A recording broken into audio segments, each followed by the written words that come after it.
Do you ever find yourself with way too many tabs open? Did you know that there is a way to keep all of your tabs without closing them while also saving your computer a lot of memory? I'm Kurt the Cyber Guy, and I've got quick tips at cyberguy.com, and you can also sign up for my free newsletter there.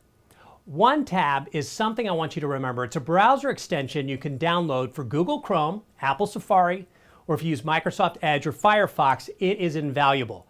Once downloaded, your tens or even hundreds of tabs can be converted into a scrollable list accessible by simply clicking the OneTab logo that'll appear in the upper right-hand corner of your browser. Once in a list, you can restore your tabs individually or all at once. This thing is brilliant. Installing OneTab takes less than 5 seconds. Check it out at one-tab.com or search for OneTab in your browser's web store. Click the appropriate file for your browser of choice and the download sequence will begin.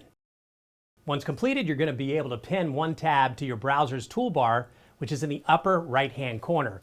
And there you have it. Having OneTab works to declutter your browsing experience while also reducing stress on your computer's CPU and memory. Because why have hundreds of tabs open when you can have just one? Head to cyberguy.com and sign up for my free Cyber Guy Report newsletter.